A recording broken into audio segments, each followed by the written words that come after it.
primeiramente dizendo para vocês que, recordando, né, a constituição do ser humano em alma, corpo físico e envoltórios sutis. Quais são esses envoltórios? Corpo mental e perispírito. É óbvio que no século XIX, Allan Kardec resumiu dizendo que nós somos constituídos de espírito, perispírito e corpo físico. Não importa. Nós já estamos mais amadurecidos para compreender que entre os corpos sutis nós temos o corpo mental, que é o produtor dos pensamentos. E ele é que dá origem ao perispírito, segundo André Luiz. Então, para se tornar mais fácil a compreensão, nós podemos continuar dizendo o mesmo que Allan Kardec, que somos constituídos de alma, perispírito e corpo físico. No entanto, se a gente quiser ampliar a visão, seguramente nós temos que passar pelo corpo mental, que é o produtor dos pensamentos e é ele que dá origem ao perispírito. Da onde nós tiramos essa informação?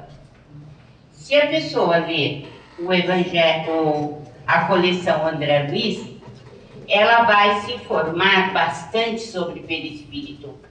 Mas nós consideramos um divisor de águas o livro Evolução em Dois Mundos. E é ali que nós vamos encontrar referência ao corpo mental e, principalmente, vamos utilizar esta informação extraordinária que diz que o corpo mental dá origem ao perispírito. Então, fiquemos com uma visão mais ampliada da criatura humana, sobretudo aqueles que lidam com a saúde humana, porque esta é muito importante e a visão dela amplia o nosso raciocínio quanto à saúde e doença. Bem, os envoltórios sutis, por envoltórios sutis, como eu disse, nós entendemos o corpo mental, que é o envoltório sutil da mente, que dá origem ao perispírito, e aprendemos que a mente elabora as criações que fluem da vontade. Ela utiliza o plasma divino, que é o fluido universal. Por que é importante saber isso? Porque nós cocriamos. Nós somos filhos de Deus e nascemos da sua vontade. E como Pai, Ele quer que participemos.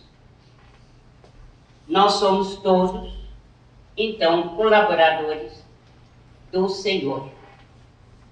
E como somos colaboradores do Senhor, nós temos que utilizar o fluido cósmico universal, que é o pensamento do nosso Pai, e produzirmos com ele, co-criarmos.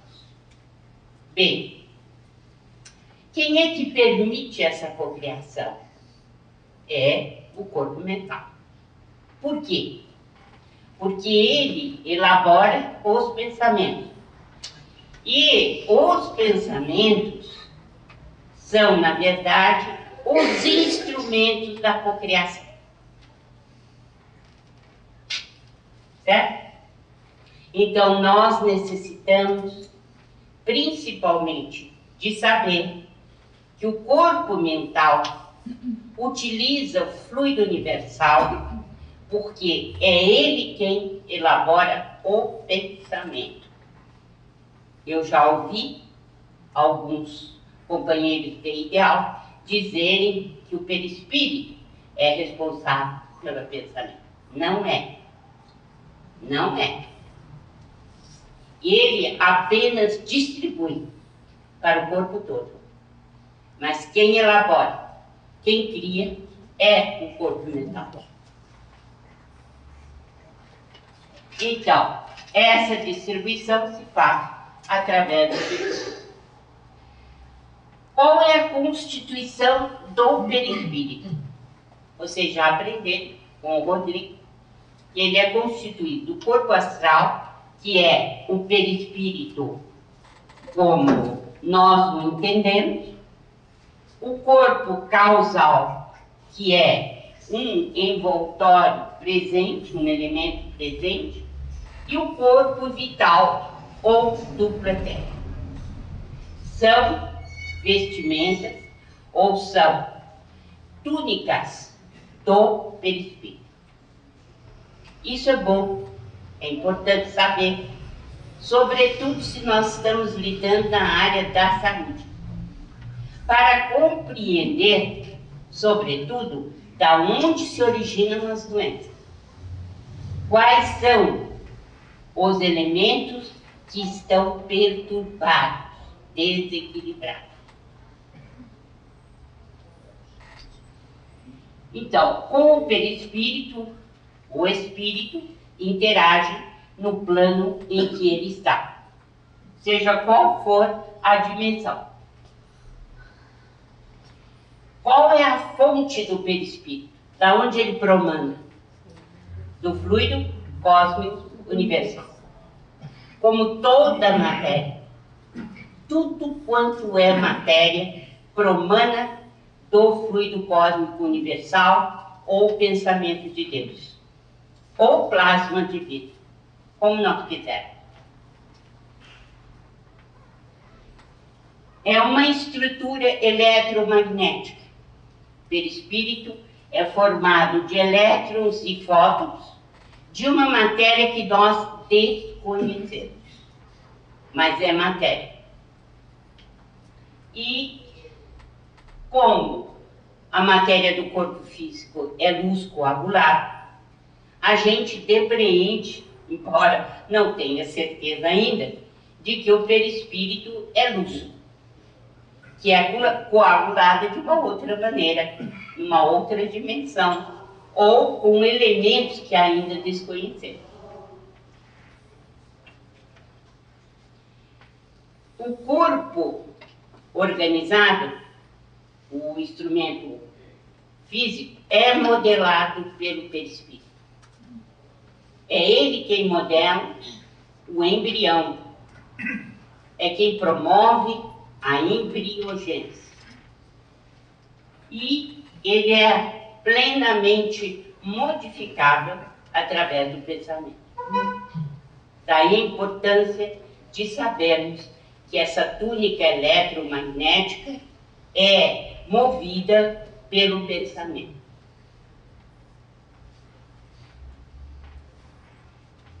Bem, uma outra questão que é importante também a gente saber é que o perispírito tem peso específico. Por que isso é importante? No momento da desencarnação, nós iremos fazer parte da dimensão que está em similitude com o peso específico do perispírito. Daí a importância.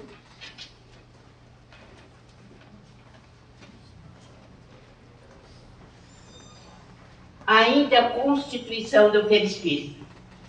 Ele é composto de camadas, tipo cebola.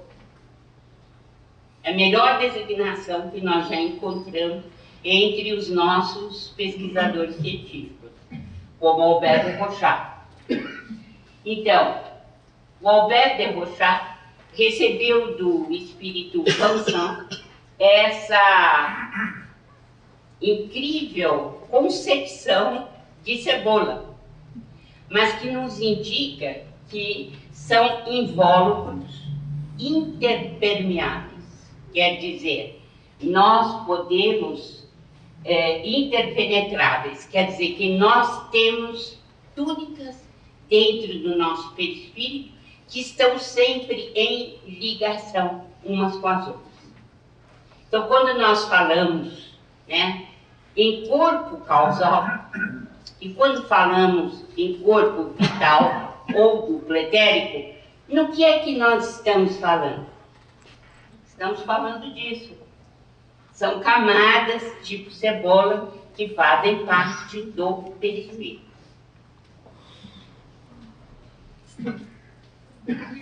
Então, o corpo causal e o corpo vital estão aí, dentro dessa estrutura. O corpo vital a gente estudou bastante quando fez o passe como cura magnética. Por quê? Porque é desse corpo, ou duplo etérico, que nós retiramos o material que vai importar na cura do paciente. Bem, e o corpo causal? Ele é a roupa suja que nós trazemos do passado. Todas as nossas ações estão concentradas nessa túnica. Por isso que a gente fala em roupa suja, mas pode ser uma roupa iluminada também, né? Dependendo do que a pessoa fez. Mas como eu tiro sempre por mim, a minha é suja. Então eu tenho que falar de algo que me diz respeito particularmente, né? Então, o que acontece com a existência física? Você vem lavar a roupa suja aqui. O seu corpo físico traz as consequências daquilo que você fez no seu passado. Então, é o corpo causal, é esse envoltório do perispírito que concentra tudo aquilo que trazemos como sendo herança do nosso passado. Como essa herança, muitas vezes, é uma herança que é considerada, né, bastante pobre em atitudes novas, então a gente sempre fala, vou lavar a roupa suja em outra encarnação, e a gente é renasce, né? Ainda bem que tem isso, e tem os pais que nos sustentam e nos dão possibilidade disso. Bem, o corpo vital ou duplo etérico, de uma certa forma, ele foi tratado por Allan Kardec, embora a gente não tenha esse termo na obra kardeciana. Mas nós podemos dizer que ele fala em laço semimaterial, em matéria elétrica, em fluido magnético, animalizado, em fluido nervoso, em matéria inerte, em ectoplasma.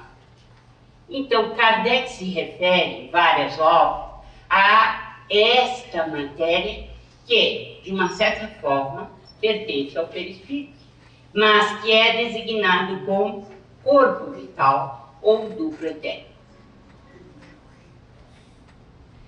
André Luiz já diz diretamente o que a espiritualidade informa, ou traz como revelação, que são os eflúvios vitais, que constituem essa parte do perispírito.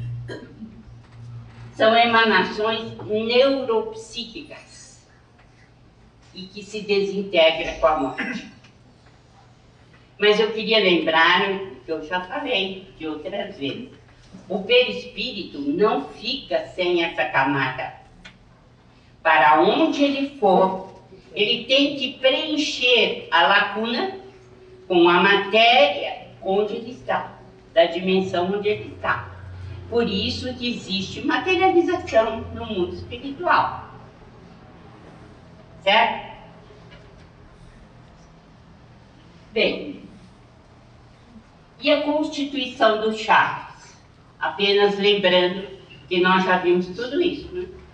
Coronário, cerebral, laríngeo, cardíaco, esplênico, gástrico, genético. Não está vindo? Por quê? Tá, né? Tá. Chakras ou centros de força. Olha, preste atenção na setinha, tá? Então, o coronário diz respeito ao diencéfalo, ao tálamo, ao hipotálamo e ao epitálamo. Ele está ligado mais diretamente a essas estruturas cerebrais. O centro cerebral, entre as sobrancelhas, está ligado ao córtex cerebral. Percepção, né, diversa, visão, audição, tato, etc. Palavra, cultura, arte, saber. O centro cerebral está ligado ao conhecimento. E a glândula principal é a pituitária ou hipófise. O laríngeo, né, na altura do pescoço, está ligado ao timo, à tireoide e à paratireoide. O cardíaco está ligado ao coração, como o nome indica, que é responsável, por sua vez, por emoção e equilíbrio. Por que é bom saber isso? Porque, de acordo com as nossas ações, nós podemos desequilibrar esse chakra. Então é preciso saber onde eles estão ligados no corpo humano. Embora isso ainda seja pouco, nós vamos aprofundar. O gástrico são as estruturas ligadas ao sistema digestório, responsável por alimentos e fluidos. O esplênico, o baço, aqui muitas vezes no curso básico como cura magnética, nós tratamos do baço, né? E ele é responsável pela circulação dos recursos vitais, portanto, está ligado ao duplo etérico. E a cessão de fluidos vitais que nós fazemos, para o passe, por exemplo, ou cirurgias espirituais. E o genético? Ele está ligado ao sistema reprodutor, modelador de formas e estímulos e atividades do sexo. Mas não pensem que o sexo está localizado simplesmente nas glândulas reprodutoras. Ele está principalmente ligado à mente. A mente é que é responsável pelo sexo. Nós temos, sim, um sistema muito bem formado, que é o reprodutor, e que, de certa forma, né, coloca para o corpo físico o que o nosso espírito escolhe de matéria mental. É ele quem distribui, mas não é o produtor. Bem, tudo isso é introdução. Vocês já sabem.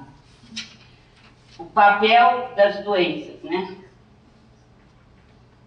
A lei divina se faz principalmente no corpo causal. Por quê? Porque a lei de ação e reação, as nossas ações no tempo estão relacionadas ao corpo causal. Então, é ele quem está diretamente administrando a lei divina em nós. Claro, comandado pelo Espírito, porque o Perispírito não tem voz ativa, né? Bem, as doenças fazem parte dos vícios da mente, eu sei que o Rodrigo já falou sobre isso, né? Egoísmo, orgulho, vaidade, presunção. Por quê? Porque são os vícios da mente que participam das nossas ações.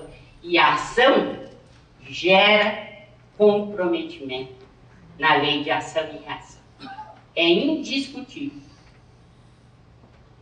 se nós agirmos em determinada direção, é bom esperar o troco, porque ele virá, para o bem ou para o mal. Causas anteriores, o karma, e atuais, que precisam ser bem estudados no caso das doenças. As patologias do perispírito, que nós não conhecemos, mas que André Luiz entreabre como sendo muito importante. Por exemplo, um perispírito em adinamia, que é o remorso. Então, ele passa a movimentar-se de forma bem menos acelerada. Então, há uma queda da circulação de forças. E isto explicaria muitas doenças, entre elas a depressão. A outra questão que é desequilíbrio do perispírito e que interessa em saúde e doença é a hiperdinamia. Quer dizer, nós podemos ter acelerado o tempo do perispírito e isto pode causar delírios. Então, esses delírios da imaginação estão presentes em quais doenças? Nós não vamos dar aula de psiquiatria aqui, porque precisamos de um psiquiatra também, mas nós já podemos saber, né, que existem doenças como transtorno bipolar, como a própria depressão, como outros tipos de transtornos mentais em que o problema da hiperdinamia está presente. Então, é uma questão de colocarmos o perispírito em um outro estado. Mas será que simplesmente os medicamentos na área, por exemplo, do orgânico, poderia atingir um caso como este? Será que não seria esta a explicação da melhora de muitos pacientes que são tratados não apenas no biológico, mas também são tratados espiritualmente e que levariam o perispírito a um equilíbrio maior? Essa é uma pergunta que a gente deve fazer e deve recomendar que o passe seja incluído, seja qual for a doença.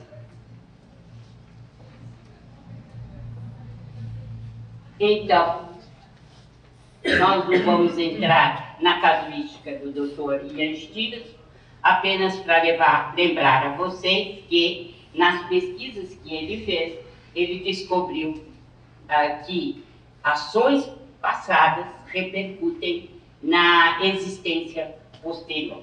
É um belo estudo a se fazer nas marcas de nascença e defeitos congênitos. Bem, eu não vou entrar aqui porque não vai dar tempo. Modificações normais e patológicas do perispírito, para a gente poder concluir a aula do Rodrigo, né? Então, nós temos propriedades da estrutura eletromagnética, pequenas ou profundas. Existem modificações do perispírito que são normais. Por exemplo, no renascimento. Todos nós, para renascer, precisamos miniaturizar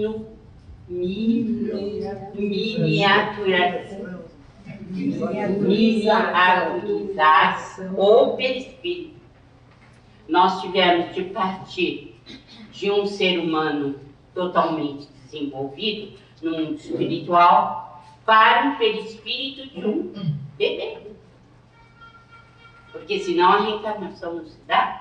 Então nós podemos dizer que é uma modificação do perispírito, mas é uma modificação que não é patológica, é normal. Certo? Bem, Na morte também. Existem modificações do perispírito que não são patológicas. Quais são? Existem estruturas de aparelhos, sejam eles qual forem, ou sistemas, melhor dito, gástrico, o sistema sexual ou reprodutivo, enfim, são sistemas que sofrem transformações do perispírito e que são consideradas normais. Então, você tem a histólise no momento da desencarnação. Quer dizer, os tecidos são destruídos e você tem uma histogênese, quer dizer, uma formação de tecidos novos para o perispírito. É uma modificação ou não é? É. Em muitos casos, uma modificação profunda. Mas ela é patológica ou normal? Normal. Ela é normal, não é patológica. Certo? Então, é preciso que a gente tenha em mente, toda vez que for estudar perispírito, que existem modificações normais, como a miniaturização e como histólise e histogênese no momento da desencarnação. Bem, quais são as deformações do perispírito? Em vigília, uma pessoa pode se apresentar linda, maravilhosa, né? Muito bem maquiada. Ela pode enganar a muitos. Mas se ela não tiver o aprumo do ponto de vista do espírito, ela vai se apresentar de uma forma caótica. Quando ela estiver em espírito desdobrado, ela dá sinais de ser uma bruxa. Quem quiser um exemplo que André Luiz traz, tem que ler Libertação. Em Libertação, a senhora de um médico apresenta-se muito bem aprumada, arrumada, né, em sociedade. No entanto, quando ela dorme, ela sai do corpo, é uma verdadeira bruxa. Infelizmente. Então, o Espírito ainda diz o seguinte: existem verdadeiras bonecas do ponto de vista material, orgânico, mas que são verdadeiras bruxas do mundo espiritual, e corpos bem feios, às vezes até horrendos, e que são espíritos altamente iluminados. Não vá e não se guie pela aparência. Né? Como diz a Sheila, não importa que a sua boca esteja perfumada, o importante é que ela saiba o que falar e o que dizer para ter caridade junto aos outros. Então, o importante é o que você faz do seu corpo e não o que você aparenta ser. Né? Então, hoje em dia, essa loucura que nós temos por uma aparência linda, bonita, né, bem aprumada, precisa ver se há correspondência da parte espiritual. Porque o que nos interessa realmente é chegar melhores e mais iluminados do outro lado da vida. Né? Aparência é aparência. Ela fica no umbral. Então, nesse mesmo livro, o enfermeiro diz que o Oscar Wilde não fantasiou. Ele realmente fez um livro muitíssimo interessante chamado Um Retrato de Dorian Gray. Não sei se já tiveram a oportunidade de ver, né? Mas ele tinha um retrato que ele tratava com muito carinho, mas à medida que ele ia cometendo assassinatos, né, e tinha quedas morais, o retrato ia se transformando e colocando como um verdadeiro monstro. Até o ponto dele ter que baixar com esse retrato lá para o subterrâneo da casa dele. Porque ficou desfigurado. Então, a genialidade do Wilde foi mostrar que as nossas ações vincam o perispírito, modificam a natureza perispírita. E nós já vimos por quê. Porque o perispírito se transforma a partir dos pensamentos. Então não adianta a gente querer se apresentar de uma forma maravilhosa, onde quer que a gente vá, do ponto de vista material, se isso não corresponder à nossa realidade espiritual.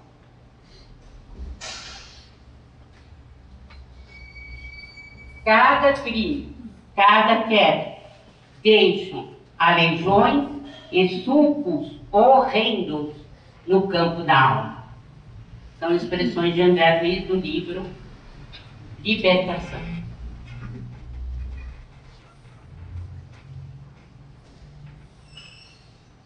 Ainda nas patologias do perispírito, existe a perda da forma humana. Vocês já devem ter visto isso também, que se chama zoantropia, mas que é mais conhecido como sendo licantropia, porque transformar em lobo parece ser uma tarefa que tem sido mais comum no mundo espiritual. Então a gente conhece como licantropia, mas existe também a possibilidade de se transformar em ratos, né? Em aranhas gigantes e etc. E isto, ele é transformável porque o mal opera em nós verdadeiro desequilíbrio e nós ficamos sujeitos à hipnose. E quando espíritos de alta potencialidade maligna fazem um julgamento nosso e dizem que nós vamos nos transformar porque somos seres abjetos, a gente se transforma se o nosso caráter, né, se a nossa situação do ponto de vista moral é a mesma que é referida pela entidade maléfica. A ovoidização vocês viram bem também, da última vez, né?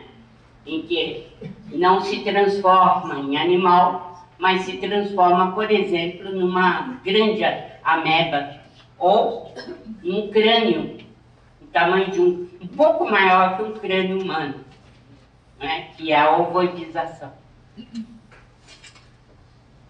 Bem, dentre as alterações do perispírito, nós já vimos que a dinamia leva à queda mental do remorso, a hiperdinamia leva a delírios da imaginação, daí as doenças, os transtornos mentais, né, de cada nosologia. E também tem uma outra situação que André Luiz se refere, mas em Evolução dos Mundos, que é a miopraxia do centro genésico atonizado. O que significa isso?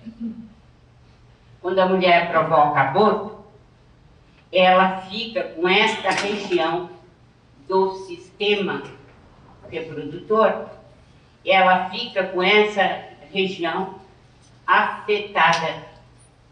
Daí os problemas inúmeros que ela vai apresentar numa outra existência, porque o perispírito dessa área está profundamente lesado. Bem, alterações nós encontramos também com o Antônio Olímpio. Vocês se lembram que eu descrevi aquele fazendeiro, né? Que para ficar com a fortuna toda matou os dois irmãozinhos, né? Afundou-os no lago. Ele se apresenta no mundo espiritual com a face totalmente transfigurada. Está irreconhecível no mundo espiritual. São alterações do perispírito. E o caso da mulher loba, né?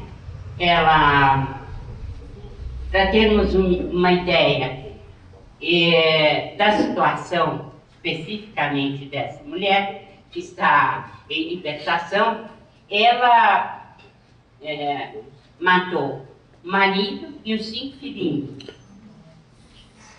E tinha uma vida muito comprometida do ponto de vista moral e também das viciações. Quando ela chegou na zona inferior, na zona mais baixa, ela foi julgada pelos juízes, pelos dragões. E ela se apresenta ao tribunal e o juiz, um dos dragões, um dos juízes, começa a descrever tudo que ela fez e diz assim: você não passa de uma loba. E a partir daí, então, começa a modificar-se o perispírito e ela é reduzida à situação de loba. Mas por quê? Porque não havia, dentro do tribunal mais alto da consciência dela, não havia dissolução. Ela havia sido realmente uma carrasca, né, de inúmeras pessoas.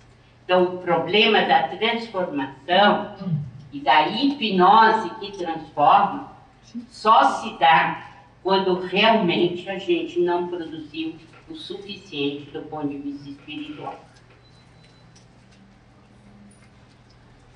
Relembrando aqui o Rodrigo, né, para aqueles que são da área da saúde, corpo físico não é apenas um vaso divino para o crescimento de nossas potencialidades, mas também uma espécie de carvão milagroso, absorvendo-nos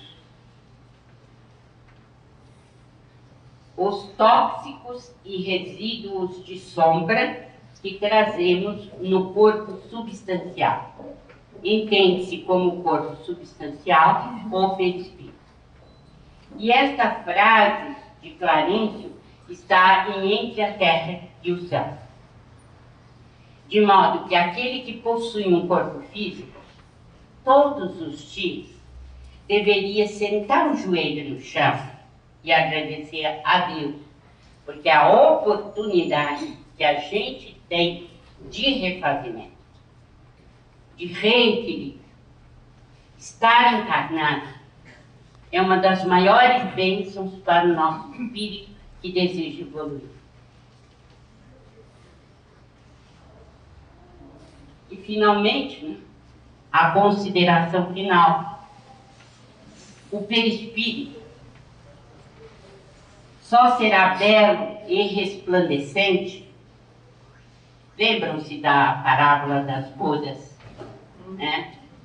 Enquanto esperavam o noivo, convidados foram chegando, e aqueles que não tinham a túnica nupcial, eles eram colocados para fora do banquete. Uma parábola do Cristo. Ele estava se referindo especificamente a quê? Ao perispírito, ao corpo substancial, ao perispírito. Então veja, o perispírito só será belo e resplandecente, uma verdadeira túnica nupcial, se nos esforçarmos verdadeiramente para viver as lições de Jesus na vida diária, tornando-nos criaturas mais generosas, mais bondosas e, sobretudo, mais solidárias em relação aos nossos irmãos em humanidade. Assim, se nós quisermos compreender melhor por que é que os espíritos obsessores encontram em nós campo de atuação, é preciso saber que a atração se dá através do perispírito que nós Portanto, através do perispírito, que dá vida ao corpo físico e que permite ao espírito evoluir e que permite ao espírito aprender. Então, como estamos estudando a obsessão de suas massas, a gente não pode deixar passar no estudo do perispírito essa lembrança. Porque normalmente as pessoas chegam à casa espírita e desejam fazer da sua obsessão um pacotinho precioso, um grande laçarote de vida e deixar no centro espírita. E se o centro espírita não é capaz de aceitar o pacotinho, há muita irritação, né? Não é forte, não é suficientemente forte, tem que procurar outro. Mas, com o estudo da obsessão, é impossível acreditarmos nisso. Não há pacotinho algum. Ele diz respeito ao passado da criatura, às ações praticadas, porque, em geral, a obsessão é algo muito complexo, que não pode ser visto de forma simplória nem simplista. Não devemos fazer promessas, porque nós não sabemos do que se trata. Nós simplesmente temos que dar apoio ao obsediado ou obsediada, a fim de que encontre forças de modificação do seu perispírito. E a modificação só pode se dar através dos atos, das ações, e isso o centro espírita não pode fazer, nem nunca o fará. O que a pessoa vai encontrar é solidariedade, é apoio, é principalmente ajuda para sair desse espinhadeiro. Mas não podemos tirar. Aliás, nem Jesus. A não ser que os dois se convertam e se perdoem, como nós já vimos no grande livro, No Mundo Maior, em que a Cipriana foi chamada para fazer uma desobsessão. E ela só conseguiu desatar um do outro no momento em que ambos se perdoaram. Então, não há essa possibilidade. Nós ficamos aqui lembrando isso, o esforço que o obsediado ou a obsediada tem que fazer para reajustar-se perante a lei divina. Porque a obsessão é um conúbio de forças negativas.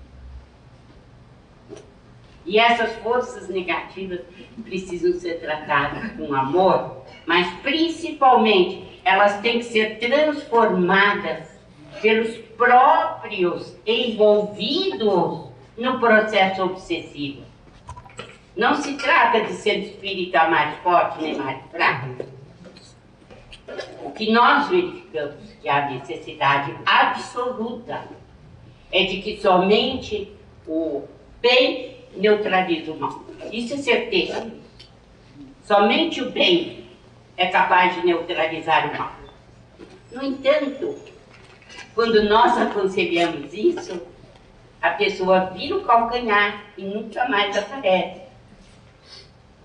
Porque, na verdade, o centro espírita tem por obrigação retirar o mal. Mas, felizmente, nós já aprendemos o suficiente para saber que não há caminho desobsessivo sem que ambas as partes se perdoem, se intercomuniquem e, principalmente, operem no bem.